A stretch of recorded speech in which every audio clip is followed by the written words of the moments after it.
Բարև ձեզ ժողովուրդ ջան, իմ անունը Գոռ է, ես FineTech և Chessify ընկերությունների հիմնադիրն եմ, այսօր խոսենք շատ հետաքրքիր թեմայից, մանավանդ գտնվելով այս դժվար իրավիճակում, որը բոլոր ընկերությունները բախվում են այդ խնդրի հետ, դա արժեհամակարգի խնդիրն է, ընկերության ներսը, այսպես կոչված company culture, մանավանդ IT ընկերությունները, որոնք շատ ուշադրություն են դարձնում այդպիսի խնդիրներին, կարելի է ասել առաջնայինն է որոշ ընկերությունների համար, նույնիսկ առաջնայինն է, ավելի առաջնային է, քան տեխնիկական կամ այլ ցուցանիշները, որոնցով ընկերությունը շարժվում է եւ որը որ ընկերության նպատակների մեջ կա, հա։ Այդպիսի ընկերություններից մեկը FineTech-ն է եւ Chessify ընկերությունը։ Ես FineTech ընկերությունը հիմնադրվել է 2010 թվականին, Chessify ընկերությունը 2016 թվականին։ Chessify-ը ստարտափ է, որը զբաղվում է շախմատային խնդիրների տարբեր բազմազան խնդիրների լուծմամբ, նկատի ունենք software խնդիրների, այսինքն ծրագրային ապահովում փորձում ենք բերել շախմատային աշխարհ, կիրառելով արհեստական բանականության եւ այլ տեխնոլոգիաներ։ FineTech ընկերությունը ինքը խորհրդատվական ընկերություն է ծրագրավորման ոլորտի, այսինքն outsource company, այսպես կոչված, որը զբաղվում է կոմպիլյատորների նախագծմամբ եւ արհեստական բանականության խնդիրներով եւ նաեւ որոշ չափով ռոբոտների հետ կապված խնդիրներով, robotics company, այսպես ասած, չնայած կոնկրետ սարքավորումներ չենք սարքում, հիմնականում software է գրվում։ Ընկերության մեր երկու ընկերությունները շատ հայտնի են, կարելի է ասել հայտնի են շատ ուժեղ culture-ով, մշակույթով կամ արժեհամակարգով, որը մեր DNK-ի մեջ է մտած, մենք տենց ենք սիրում ասել, այսինքն մենք փորձում ենք ամեն ինչ անել, որ այն մթնոլորտը, որը ստեղծվում է մեր մոտ, աշխատակիցների համար մաքսիմում հարմար լինի եւ բոլորը զգան իրենց ինչպես ոչ թե իրենց տանը, այլ ինչպես իրենց անձնական ընկերությունում։ Մեր ընկերության համար հիմնական արժեհամակարգերը, որոնց վրա հիմնված է ընկերությունը, դա 3 կարևոր փղերն են։ Դա ազատությունն է, պատասխանատվությունը եւ վստահությունը։ Freedom, responsibility եւ trust։ Դրա մասին ես մի քանի ելույթ տարբեր տեղեր ունեցել եմ, ներկայացրել եմ, թե ինչպես է աշխատում այդ 3 փղերը, ինչպես են բալանսավորում ամբողջ ընկերությունը, եւ այստեղ ամենակարևորը, որ այդ 3-ը պետք է լինեն, ցկտում են լինել 100%։ Այսինքն չկա որևէ բան, որը freedom-ին հակասում է, ազատությանը։ Մարդիկ 100%-անոց ազատ են։ Ազատ, ինչպես հիմնադիրն է ազատ այդ ընկերությունում, մոտավորապես նույն ազատության աստիճանը։ Բոլոր մարդիկ ունեն նույն իրենց պատասխանատվության աստիճանը, ինչպես նաև հիմնադիրը կամ տնօրենը, եւ բոլոր մարդիկ վստահություն ունեն, դա ավելի շատ ընկերության կողմի վստահության մասին է, այսինքն ընկերությունը 100%-ով, այդ որ ասում եմ 100%, այդ հենց 100% է, վստահում է աշխատակիցներին։ Եվ ինչ տեղի ունեցավ այս COVID-ի ժամանակ, իրականում մի ամիս առաջ ինձ խնդրեցին, որ ինչ-որ ելույթ նախապատրաստեմ, հետաքրքիր ինչ-որ բանից խոսենք, եւ մի ամիս ու կես առաջ ամենամեծ խնդիրը, որի մասին ես կարող եմ մտածել, բա ինչ են կանելու մեր ընկերության արժեհամակարգի հետ, երբ բոլորը տնից են աշխատում։ Մեր մոտ իրականում շատերը տնից աշխատում էին, մինչև էդ շաբաթը մի անգամ, 2 անգամ, 3 անգամ, հա, տարբեր ժամանակ, բայց երբ որ sense total բոլորը տնից են աշխատում եւ ընկերությունից ընդամենը 1 կամ 2 հոգի գալիս տարածք օֆիս աշխատելու, հասկանում ենք, որ լրիվ ուրիշ խնդիրներ են կարող են առաջանալ, հա, մասնավորապես արժեհամակարգի, որը հիմնված է մարդկային շփման, անմիջական շփման վրա, դա կարող է խաթարվել։ Եվ ես իրոք մի քանի շաբաթ մտածում եմ, թե լավ, ինչ կարող ենք անել, եւ դա դե շուտ մենք կփախվենք շատ լուրջ խնդրի դրա հետ կապված։ Եվ ամիս ու կես առաջ այն որ դու քեզ պլան ես դնում, որ հաստատ կարողանաս այդ խնդիրը լուծելու համար մի հատ էլ բեռ ես վերցնում, դա այն էր, որ ես ասեցի, լավ, ես կխոսեմ, թե այս դժվարին պայմաններում ոնց ենք տեսնում խնդրի լուծումը արժեհամակարգի, ընկերության ներսը, company culture-ի խնդրի լուծումը, ինչպես ենք տեսնում այս իրավիճակում, երբ որ մանավանդ ընկերության հիմքում, շատ խորը հիմքում ընկած է մարդկային հարաբերությունները,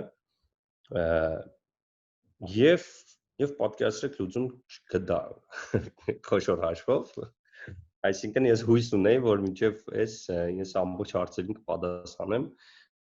բայց խնդիրը շատ ավելի դժվար դուրս եկավ, քան թե ես պատկերացնում էի։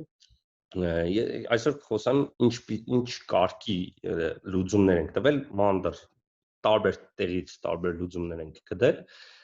բայց ընդհանուր խնդիրը բավական լուրջ է եւ աշխարհում էլ այդ խնդիրը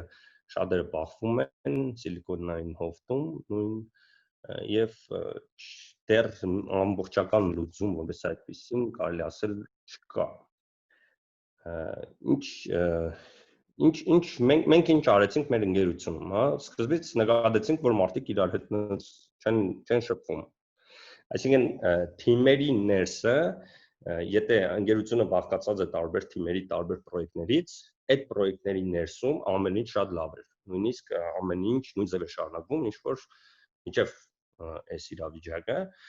նախ որովհետև մեր ընկերությունում գրեթե բոլորը փորձ ունեն աշխատանքային դրսի ընկերությունների հետ, Ամերիկայի եւ Եվրոպայի հիմնականում, այսինքն մեր համար դա այդ ուզում եմ ընդգծել, այդ շատ կարևոր է, որ մենք այդ սովորական է, որ ինչ որ այն մարդու հետ խնդիր պետք է լուծվել կամ ում հետ պետք է շփվել, ինքը քո կողքը չի, հեռու է նստած 10000 կիլոմետր թե 120 կիլոմետր շատ նշանակություն չի ունենա։ Այսինքն տեխնիկական առումով խնդիրների լուծումը շատ չի տուժել կարելի ասել, ընդհակառակը նույնիսկ թիմեր կան, որտեղ ավելի արդյունավետությունը ավելի լավացել է։ Նույնիսկ մեր գործընկերների հետ շփումը նախ կարող եմ ասել ընդհանրապես չի տուժել, եթե կողքի դնենք բիզնեսի հետ կապված խնդիրներ կարող է եղել են, ասենք, մեր գործընկերոջ մոտ զուտ այս իրավիճակից ելնելով, բայց հարաբերությունների եւ խնդիրները լուծելու տեսանկյունից ընդհանրապես ոչ մի բան չի փոխվել, ոնց որ առաջ էինք խնդիրները վերցնում լուծում, հիմա նույն ձև հիմա։ Այսինքն արտերկրի գործընկերների հետ շփումը կարելի ասել լրիվ նույն մակարդակի վրա։ Մեր ընկերության ներսը, թիմերի ներսը, այսինքն եթե ունենք 5 թիմ, ամեն թիմ իր ներսում բավական էլի բարձր որակներ է ապահովում, արդյունավետությունը նույնիսկ որոշ թիմերի աճել է, իմ գործընկերներից նույնիսկ ասում են ոնց է անում, այդ անհնար բան է, իրանք ինչ-որ հաշվարկներ ունեն, ասում են մեր մոտ շատ արդյունավետությունը աշխատակիցների բավականին ընկել է, իսկ մեր կողմի թիմերինը բավական բարձրացել է։ Հետո նկատեցինք այն ընկերությունների, բայց խնդիրը թիմերի երկու տարբեր թիմեր, որոնք իրար հետ ընդհանուր պրոյեկտ չունեն, ընդանենք, ընդհանուր գործի վրա չեն աշխատում, այդտեղ խնդիրներ են առաջացել։ Խնդիր այն առումով, որ մարդիկ իրար հետ չեն շփվում, որովհետև չկա այդ ընդհանուր պլատֆորմը, եթե առաջ նստած էին նույն սենյակում, մեկը հումոր էր անում, մյուսի հետ գնում են սուրճ են խմում եւ այլն, հիմա այդ ամեն ինչը վերացավ եւ մենք, որ տարիներ շարունակ աշխատել ենք Slack-ով, որը կոմունիկացիայի հաղորդակցության միջոց էր աշխատակիցների միջեւ, մենք փոխեցինք Discord-ով։ Discord-ը դա Slack-ին նման է մի քիչ, իր channel-ներով եւ աշխատանքային միջավայրով, բայց մի հատ շատ հրաշալի ուներ, որը կոչվում էր voice channels, այսինքն ձայնային սենյակներ կային, որտեղ դուք ուղղակի մեկ հպումով, մեկ կլիկով կարելի է մտնել եւ զրուցել մարդկանց հետ, օրինակ խոհանոց անունով ինչ որ voice channel եք սարքում եւ երբ որ սուրճ եք ուզում խմել, ուղղակի կամ կարեջուր երեկոյան, ուղղակի մի հատ կլիկ եք անում եւ մտնում եք այդտեղ, ուրիշը տեսնում է դուք եք այդտեղ, ինքն էլ է նույն ձև կլիկ անում եւ սկսում եք իրար հետ զրուցել, կարող եք վիդեոն միացնել կամ առանց վիդեոյի կարող չի, այսինքն ինքը բավական շփման process-ը բավական լավացրեց, բարձրացրեց մակարդակը։ Ես կարող եմ ասել նաև այն նկատել ենք խնդիրներ, նու հիմնականում նաև իմ վրա եմ նկատել, այն աշխատակիցները, ովքեր մեծ ընտանիք ունեն, երեխաներ ունեն, իրանց մոտ այ խնդիրներ լինում են։ Անձամբ իմ վրա գիտեմ, որ երբ կես ժամ ծավել նույն պերիոդում հնարավոր չէ աշխատել կամ գիշերն եմ աշխատում ավելի շատ, այսինքն այդտեղ այդ խնդիրները առաջանում են եւ այսինքն կամայական բան, որը մարդկային անմիջական շփման հետ է կապված, դա տուժել է, բայց մյուս կողմից, քանի որ մենք տարիներ շարունակ կարողացել ենք թիմը ստեղծել այնպիսին, որ ինքը բավական ամուր արժեհամակարգի վրա է ստեղծվել, դրա պատճառով մենք հիմա ոնց որ դա կրեդիտ ենք վերցրել եւ կարողանում ենք երկար ժամանակ դեռ պահել մարդկանց մոտ մարդիկ միմյանց նկատմամբ բավական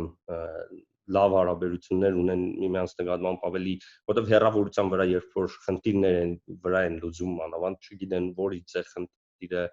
նորմալ չեն բացատրում մեկը մյուսին եւ այլն, զուտ կոմունիկացիայի հետ կապված, որովհետեւ երբ որ սենյակում իրար կողք եք նստած, ուրիշ ծավալ է գնում, մի բառով կարելի է լիքը բան հասկացնել, բայց մարդիկ իրար նկատմամբ լոյալ են, կարելի ասել, շատ հարգանքով են, եւ դա եկել է նաեւ այդ հին սետափ արած իրավիճակից, կարելի ասել։ Այս ընթացքում մենք 4 նոր աշխատակից ենք ընդունել գործի։ Այ իրանց հետ կապված ես չգիտեմ ոնց է լինելու, որովհետև չենք տեսել, դեմքով չենք տեսել, չենք ճանաչում, ուղղակի ինտերվյու ենք արել, 2-3 ինտերվյու, որի արդյունքում որոշում ենք կայացրել, որ ընդունում ենք մարդկանց գործի։ Օրինակ, եթե առաջ մենք անպայման պարտադիր աշխատանքի ենք վերցնելուց գնում էինք միտեղ ամբողջ թիմով նշելու այդ մարդու աշխատանքի ընդունվելը, հիմա դա մի քիչ հնարավոր չէ, ոչ թե մի քիչ հնարավոր չէ, այլ ընդհանրապես հնարավոր չէ, եւ դա խնդիրներից մեկն է, այսինքն ու այդ ինչը ես անկեղծ մի ամիս չեմ կարողանում ճիշտ լուծել, բայց մյուս կողմից վիճակն էլ այդքան վատ չի, ինչքան որ ես կպատկերացնեի, թե վաու, ասենք մենք շաբաթը մի օր մինիմում կամ 2 օր ֆուտբոլ ենք խաղում թիմով եւ մտածում ես, թե վայ, բա որ ֆուտբոլ չխաղանք, ասենք հերիք չէ, շատ ենք սիրում այդ խաղալ, մի հատ էլ մշակույթի վրա կարող է ազդել կամ արի է գնում թիմ ընկերությունից ինչ-որ մաս գնում են ազգային պարերի, միմյանց հետ դասերի շաբաթը 2-3 օր եւ նորից մտածում ես, թե դա ոնց որ ընկերության մշակույթի մասն է կազմում, սակայն իրավիճակը այդքան վատ չի, որովհետեւ բոլորը ոնց որ ամբողջ երկիրը եւ ամբողջ գլոբուսը կան, որ նույն իրավիճակում է, մարդիկ արդեն այդ կարգի չեն խորանում, դա ոնց որ բոլորը հասկանում են, որ ժամանակավոր է։ Հիմա խնդիրներից մեկն այն է, թե ինչքան ժամանակավոր է դա եւ արդյոք մեծ խնդիրներ չեն առաջանա մի քանի ամիս այսպիսի իրավիճակ ունենալու դեպքում դա այն է, ինչի մասին ամբողջ օրը ես կարելի ասել իմ ամբողջ օրը զբաղված եմ, մեծ մասը զբաղված է դրանով, մարդկանց հետ զրուցելով, one-to-one միտինգներ անելով եւ հասկանալով թե ինչ կարելի է անել հաջորդ ճիշտ ձևով ընկերություն զարգացնելու համար։ Դա խնդիր կարող է լինել նաև նոր ընդունված աշխատակիցների համար, չնայած փորձում ենք ամեն ձև իրենց ներգրավել, անհատական ժամանակ տրամադրել եւ այնպես անել, որ իրենք իրենց աճի վրա աշխատեն եւ սենյորները նաև իրենց հետ շատ ժամանակ տրամադրեն, բայց միևնույն է, երբ որ մարդը նոր է ընդունվում աշխատանքի, շատ կարևոր է, որ ինքը կարողանա ամբողջ ընկերության մշակույթը եւ արժեհամակարգը ամբողջությամբ վերցնի իրեն եւ ինքը մաս դառնա այդ ընկերության, հակառակ դեպքում ինքը մանավանդ հիմիկվա իրավիճակում մարդիկ շատ հեշտ կդառնան ուղղակի կարելի ասել ֆրիլանս անող, հա, ընկերության համար։ Եվ ֆրիլանսը իհարկե նորմալ լավ բան է, մարդիկ դրանով շատեր աշխատում են, բայց ընկերության համար դա ընկերությունը պետք է հասկանա, էլի, մարդը մեր աշխատակիցն է, աշխատակիցը եւ ֆրիլանսերը դրանով տարբերվում են ընկերության համար։ Ոնց է վերաբերվում ընկերությունը աշխատակցին։ Եվ երկար ամիսներ գնալու դեպքում իրոք չգիտեմ, կարող եմ մի հատ լայվ անենք մի երկու ամսից, եթե պատասխանը գտնեմ, բայց որ դա լուրջ խնդիրների կբերի ամիսներ շարունակ, եթե ամիսներ շարունակվի այս իրավիճակը, դա հաստատ։ Բայց հիմա լավ բաներից նաև խոսենք, որը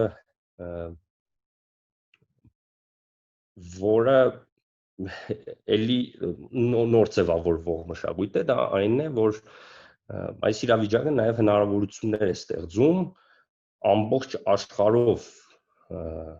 փնտրել եւ գտնել համապատասխան մարդկանց ընկերությանը միանալու համար։ Այսինքն HR-ների համար, այսպես ասած, իրանք շատ մեծ պատուհան է բացվում, քանի որ իրոք տարբերություն չկա, թե ձեր նոր աշխատակիցը կգտնվի զուտ բիզնես առումով եմ ասում, հա, կգտնվի Դիլիջանում, կգտնվի Գյումրիում, թե կգտնվի Բանգլադեշում, Բանգլադեշի երկիր է, թե Բանգլադեշի թաղամասը։ Այսինքն միևնույն է աշխատելու է հեռավար, աշխատելու է ինտերնետի միջոցով, մի հատ լապտոպով եւ խնդիրները տալու եք եւ պատասխանները իրենք տան։ Հիմա այդ կոնտեքստում ինքը բավական մեծ եւ բավական լուրջ պոտենցիալ կարող է բացել։ Ուղղակի պետք է, քանի որ մեր թեման նաեւ արժեհամակարգն է ընկերության արժեհամակարգի մեջ որևէ ձև ներառել հեռավար աշխատանքը եւ ինչպիսի նոր մեթոդներ պետք է կիրառել կամ ինչպիսի նոր մոտեցումներ պետք է ունենալ, որպեսզի ներգրավել այդպիսի աշխատակիցներին այլ երկրներից։ Ես երկու նոտ եմ արել։ Մենք Գյումրիում թիմ ունենք, սա եւս մեկ հետաքրքիր մասերից է, որ Գյումրիի թիմի համար նույնիսկ սա ավելի լավ է։ Ինչի համար, որովհետեւ նրանց հետ կապը միշտ եղել է on-line նորից եւ հիմա այլ ընդանուր channel-ի մեջ, այսպես ասած, Discord-ի, այլ ընդհանրապես տարբերություն չէ, այսինքն մենք բոլոր մեր միտինգներին եւ բոլոր որոշումների կայացմանը եւ բոլոր զրույցներին ոնց որ բոլոր շահագրգիռ մարդիկ ներկա են գտնվում։ Եթե նախկինում, ասենք, երկու հոգի Գյումրիում կարող են նստեն ինչ որ բան որոշում կայացնեն, որ այս խնդիրը sense պետք է լուծել եւ լուծեին այդ խնդիրը եւ հետո նոր ներկայացնեն կամ release տային։ Հիմա այդպես չի լինում, հիմա ուղղակի զանգվում են բոլորը միմյանց եւ միանգամից, ասենք, միտինգներ են լինում։ Հետո մի քիչ ավելի կարգված է լինում, քանի որ նախկինում մեր մոտ այդ ազատությունից ելնելով շատ թիմն է որոշում իհարկե, բայց շատ թիմերի մոտ շատ հստակ կանոնակարգ չկար, որ մարդիկ անպայման այս թիմը պետք է օրը երկու անգամ կամ ամեն օր մի հատ միտինգ անի կամ այսինքն շատ հստակություն չկար։ Եթե կարիքը կա ժողովանելու, ուրեմն ժողով են անում, եթե չկա, ուրեմն չկա։ Հիմա դա արդեն ոնց որ ֆիքսած է, ամեն թիմ, ամեն օր արդադիր գոնե մի անգամ իրար հետ զրուցում են։ Այնտեղ թիմ կա, որը կոնկրետ ԱՄՆ-ի հետ է աշխատում, շատ ամեն մեկը ինչ որ մի հոգու հետ, կարող է այդ թիմը չուզենա անել, այդ իրանց որոշելիքն է, բայց այն թիմը, որտեղ անպայման պետք է հարցերը քննարկվի ընդհանուր, զանգվում են եւ քննարկում են, այսինքն ավելի շատ ինֆորմացիա է տարածվում, չնայած թվում է թե պետք է քիչ լիներ, որովհետեւ հեռվում են գտնվում։ Այստեղ հարց է առաջանում, որն է հարց են տվել ամենակարևոր չափանիշը կադրերի ընտրության համար։ Որն է ամենակարևոր չափանիշը կադրերի ընտրության համար։ Այս լավ հարց է։ Մեր համար ամենակարևոր չափանիշը, թե մենք այդ մարդու հետ ուզում ենք աշխատել, թե չէ։ Տեխնիկականը երկրորդային է, անգլերենը միջին, հիմա այդ չի նշվում, պարտադիր է երևի, բայց տեխնիկականը հավատացեք երրորդային է։ Շատերի մոտ դա խաբկանք է առաջանում, ասում են ոնց կարող է դրանց լինել, բայց հա, այդ նենց է։ Եվ նաև մաթեմատիկայի գիտելիքը, այսինքն եթե ինքը ընդհանրապես մարդը տեխնիկապես թույլ է շատ, բայց մեզ շատ դուր է գալիս իր հետ աշխատելը, պատկերացնում ենք, որ դուր կգա իր հետ աշխատելը, ապա ոնց ասեմ, մենք մարդ ենք գործի ընդունել միայն նրա համար, որովհետև ինքը լավ ֆուտբոլ է խաղում։ Հետո ինքը իհարկե դառել է շատ լավ մասնագետ եւ մեր հետ է աշխատում, բայց հավատացեք դրա համար ենք ինքնին գործի ընդունել, որովհետև շատ լավ մարդ է եւ լավ ֆուտբոլ է խաղում։ Այսինքն շատ մարդիկ չեն պատկերացնում, թե իրոք որն է գործատուի համար պրիորիտետն է, հա, մանավանդ կարող է ինչ-որ տեղեր լինի գործատուն անմիջապես աշխատանքի ինտերվյուն ինքը չանի, հա, տնօրենը, այսպես ասած, այլ աշխատակիցները անեն, իսկ իրանց համար էլ է այդ։ Իրանք ավելի շատ ուզում են թիմի մասնագիծ, իրանցից մեկը լինի, իրանց ընկերը լինի, իրար հետ կարողանան ինչ-որ բան տեղ գնան, իրար հետ լավ ժամանակ անցկացնեն, հենց թիմի ներսը, հա, եւ նույն սենյակում են գտնվում վերջի-վերջո, հա, որտեղ ում որ գործի են ընդունում եւ աշխատանքի են ընդունում, դա շատերը ենթադրում են գործատուները, որ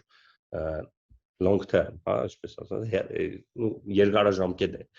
գործարքը լինելու։ Ոչ ոք չի ուզում մարդուն գործի ընդունի մի տարով։ Երկարաժամկետ որ ասում եմ, հավատացեք, գործի ընդունելուց այն որ պատկերացնում ես, որ այս մարդը ծերանալու եք,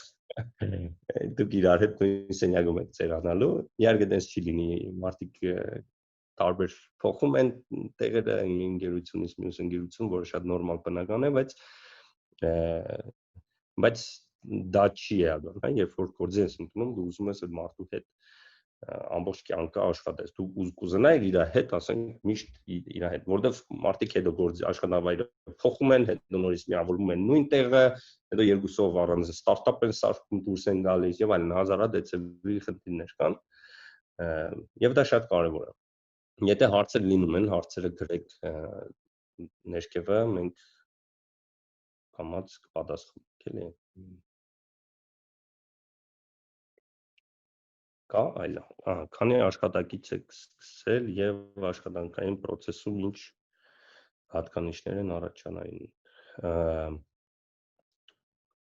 Աշխատակիցների քանակը մենք սկսել ենք 2-3 հոգով եւ դա 2010 թվականին, հետո հասցրել ենք թիմը մինչեւ 10-11 հոգի եւ 15 թվականից սկսած արդեն շատ aggressive hiring ենք արել եւ հիմա մոտ 25 հոգի ֆայնտեքում է եւ Chessify ընկերությունը ստեղծվել է 2016 թվականին, 16-17 թվականին եւ սկսել ենք 3 հոգով, ինքը առանձին ստարտափ է եւ այնտեղ աշխատակիցների քանակը մոտ 10 հոգի է։ Աշխատակիցների համար աշխատանքային process-ում հատկանիշները, որոնք են առաջնայինը, այդ հարցն է առաջացել, առաջնային հատկանիշները կարող եմ ասել պատասխանատվությունը, չնայած մենք ունենք մարդիկ, ովքեր պատասխանատվությամբ չեն փայլում, բայց էլի մեր թիմի անդամն են ու մենք իրանց ոչ մեկի չենք տա,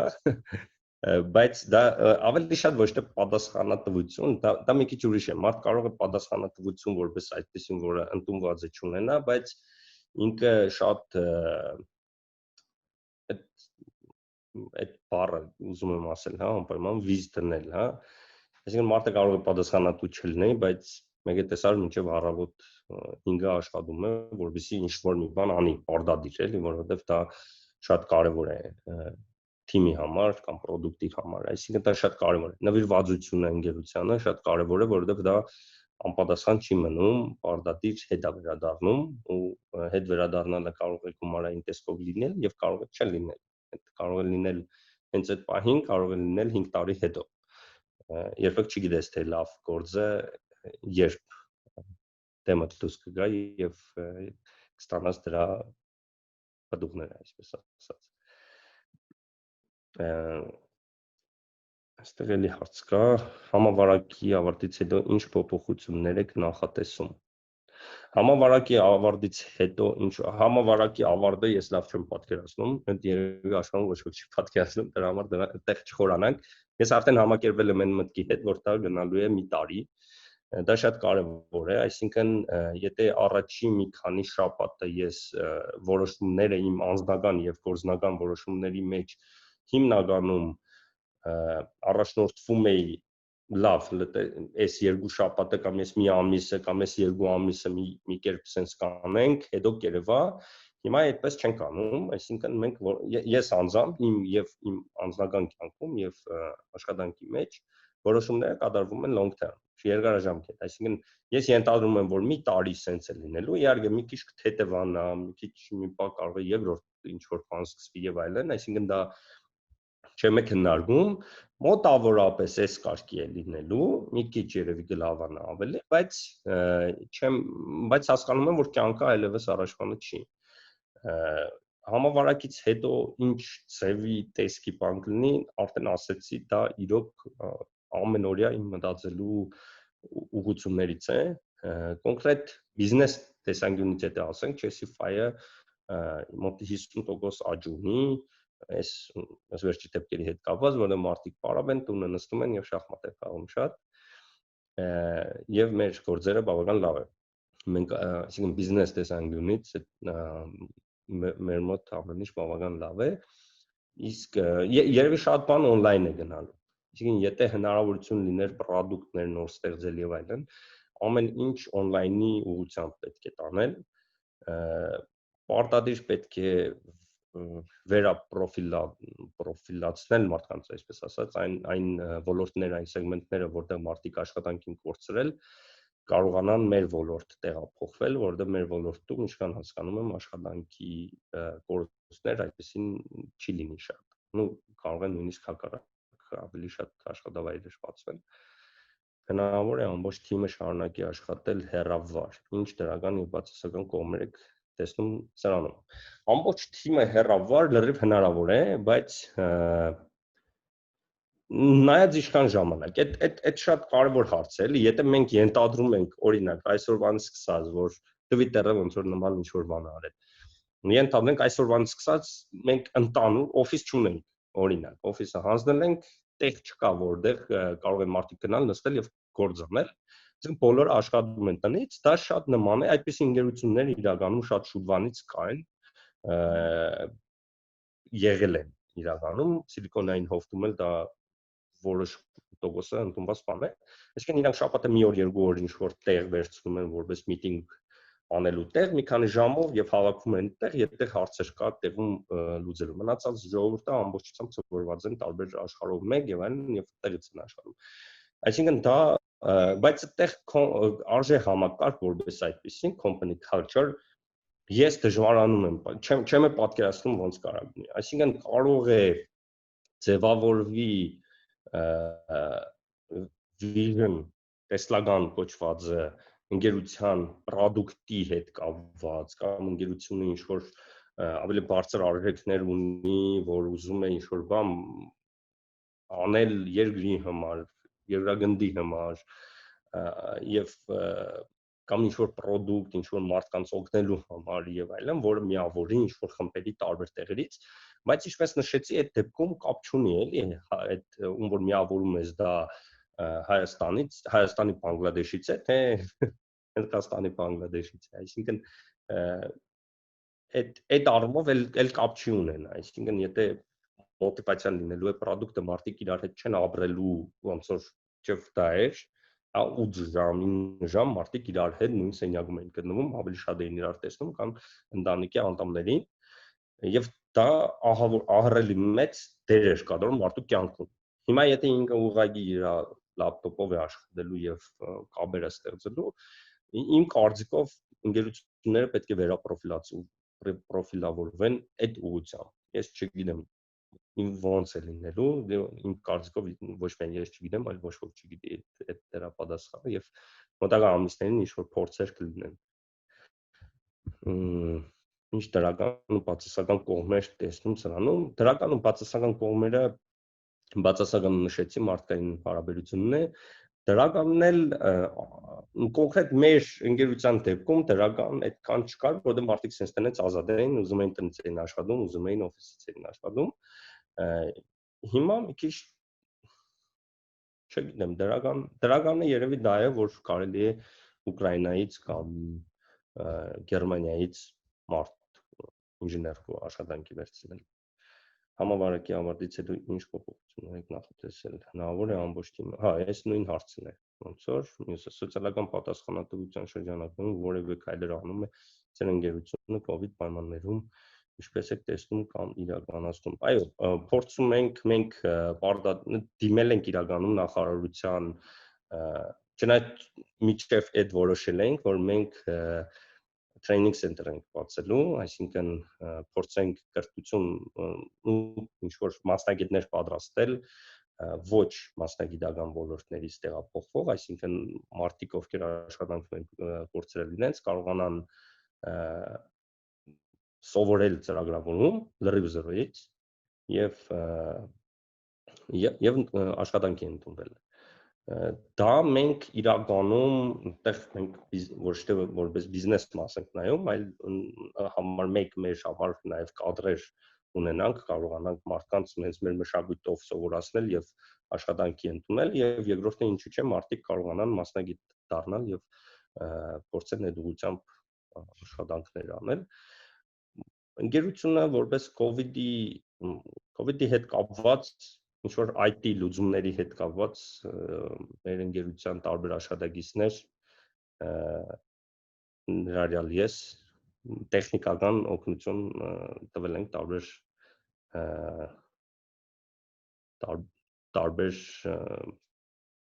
ընկերություններին կամ պետական մարմիններին, այսպես ասած։ Ինչպես է ստեղծվել Chessify-ի գաղափարը։ Chessify-ի գաղափարը ստեղծվել է իմ տղաների կողմից, երբ որ իրենք շախմատ էին պարապում եւ ցանկանում էին, որպեսզի թվայնացնել շախմատի դասագրքի խնդիրները, այսինքն ուղղակի նկարել խնդիրը շախմատի եւ կարողանալ հեռախոսի վրա շարունակել լուծել կամ քայլեր անել, անալիզ անել եւ այլն, հա։ Եվ ես այդ ժամանակ Սլավոնական համալսարանում դասավանդում էի մեքենայական ուսուցում, իմ ուսանողներից մեկի դիպլոմային աշխատանքին տվել եւ ինքը բավական լավ արել է, հետո գցել ենք տեղադրել ենք Google Play-ում եւ հենց download-ները շատացել են, մենք ընդհանրապես միտք չունեինք, որ ինքը ստարտափ դառնա, ու չենք ուզում հենց սկզբից, որովհետեւ մտածում ենք շախմատը շատ մեծ բան չի կարող է, էլի։ Եթե հարցեր կան, Ժողովուրդ ջան, հարցեր ստեղ անում կարող եք գրել կոմենտներում, պատասխանենք։ Ստարտափներին ինչ խորհուրդ կտաք, ինչպես սկսել։ Ստարտափները այդ բարդ թեմա է։ Ես ստարտափ մի ստարտափում եմ հիմա աշխատում, Chessify-ում հիմնադիրն եմ եւ դժվար է կոչել, որ ես շատ մեծ մասնագետ եմ ստարտափների ուղղությամբ, չնայած տարբեր 15 տարվա փորձ ունեմ ընդանուր IT-ում, IT management-ում, IT բիզնեսում, փորձում եմ ամեն ինչ անել, բայց serial startup անող չեմ, հա, այդպես ասած, startup անելու համար խորհուրդ կարող եմ տալ, որը շատերին ասած 97.5% հասարակությանը դուր չի գա, դա այն է, որ գնացեք նորմալ մասնագետ տարեք, նոր ստարտափ սկսեք, իմ կարծիքով դա պարտադիր պայման է, մարդիկ եւ բացառություններին մի նայեք, այլ ավելի շատ տեսեք, թե ինչ ստատիստիկա կա եւ մարդիկ ոնց են ստարտափները հաջողության հասնում, այսինքն ինչ որ կյանքի փորձ, աշխատանքային փորձ, տեխնիկական փորձ, տեխնոլոգիական փորձ, եթե տեխնոլոգիական ստարտափ եք անում իհարկե, եթե բիզնես ստարտափ եք անում, գնացեք ինչ որ միտեղ փորձեք բիզնեսի մասը վերցնել ձեր վրա եւ իրականացնել, հա, ընկերությունում եւ ուրիշի համար ինչ որ բան արեք, նոր ձեր համար փորձեք անել, էլի։ Այս որ չէ ուրիշի գործը վարի կդակ, հետո նոր ձեր ստարտափը կստեղծեք, էլի, այդ կարեւոր է, որ առաջի ֆեյլը ձեր ընկերության ֆեյլը չլինի, այլ ուրիշի ընկերության ֆեյլը լինի։ Սա իհարկե հումորով եմ ասում, բայց կա ճշմարտություն այդ հումորի մեջ։ Աշխատակիցների համար պարտադիր է շախմատի իմացությունը, ոչ պարտադիր չի, որովհետև բայց երևի ճիշտ ասած Հայաստանում դժվար է գտնել աշխատակից, որը շախմատ չգիտի, այդ իրոք ես չեմ պատկերացնում, չի հանդիպել երևի։ Ինչ կմաղթեք ունկնդիրներին սովորել եւ ինչ ծրագրավորման ուղղություններ են պահանջված հիմա։ Շատ կախված է, թե դուք ինչ կրթություն ունեք, կամ ունեք, թե չունեք ընդհանրապես, հա, հիմա որովհետեւ շատ լրիվ հնարավոր է դպրոցական տարիքից սկսել ինչ-որ աշխատանքներ անել ու նորմալ մասնագետ դառնալ, դա շատ կարևոր է։ Եթե դուք մատեմի հետ շատ մեծ սեր ունեք եւ լավ ստացվում է, մատեմի խնդիրները լուծել, օլիմպիական ինչ-որ բաներ եք մասնակցել, ես խորհուրդ կտամ մեքենայական ուսուցում եւ արհեստական բանականության ուղղությամբ գնալ։ Եթե լրիվ այլ ոլորտից եք, որ ընդհանրապես տեխնոլոգիական ոլորտ չի, երևի պետք է փորձեք ամենակիչը ինչ որ հիմունքները հասկանալ, ծրագրավորման հիմունքները հասկանալ, թե ոնց է ընդհանրապես աշխատում, բայց մի բան պետք է ձեր մեջ ֆիքսեք, որ 100% դուք կարող եք աշխատանք գտնել եւ սիրել այդ աշխատանքը, ոչ միայն աշխատանք գտնել։ Այսինքն ոչ թե նպատակը դնեք, որ աշխատանք փորձել գտնել, այլ նպատակ դրեք մի քանի բան փորձեք IT ոլորտում, կարող եք մոբայլ, հա, հեռախոսային հավելվածների վրա խորանալ, կարող եք web development-ով խորանալ, կարող եք մեքենայական ուսուցումով, կարող եք AR, VR, շատ հետաքրքիր է, հա, որը շատ կարելի է ուղղակի ինչ-որ գործիքներ վերցնել, միացնել իրար եւ ինչ-որ շատ հետաքրքիր թույն բաներ ստանալ։ Իմ երեխաները 11-12 տարեկան կարողանում են ինչ-որ հետաքրքիր խնդիրներ լուծել։ Այսինքն պատկերացնում եք, իրանք մատեմ չգիտեն, ոչ մի բան չգիտեն, այդ 11 տարեկան երեխան ինչ գիտե, բայց իրանք կարողանում են ինչ-որ բաներ կպցնել իրար եւ իրանք հաճույք են ստանում դրանից։ Այ փորձեք ձեզ գտնել ինչ-որ այդ կարգի ինչ-որ դերում, որտեղ դուք հաճույք կստանաք ուղղակի ու դա կդառնա ձեր սկզբից հոբին, հետո դուք անպայման գործ կճարեք այդ ուղղությամբ աշխատանք։ Եթե այլևս հարցեր չկան, մենք արդեն 45 րոպե համերախոսում ենք, կարող ենք ավարտել մի րոպե, այստեղ ոնց որ մի կոմենտ կա, չէ, ծափահարության կոմենտ էր, ու եթե հարցեր կան, կարող եք գրել, միանգամից ես կպատասխանեմ, եթե չկա, մի րոպե էլ սպասենք եւ ամփոփենք։ Այս դժվար օրերին ձեզ բոլորիդ մաղթում եմ առողջություն։ Ես 3 հագամարմինների տեստ եմ հանձնել բացասականներ, ես հույս ունեի դրական կլինի, կսկսեմ ֆուտբոլ խաղալ, այն էլ բացասականներ։ Եթե կոմենտներ թողնեք, կարող ես կմտնեմ եւ կպատասխանեմ ձեր կոմենտներին արդեն տեքստային կամ կարող եք անմիջապես կապնվել ինձ հետ Messenger-ով, մեծ հաճույքով պատասխանեմ ձեր հարցերին։ Այսքանը, հաջողություն Ժողովրդյան։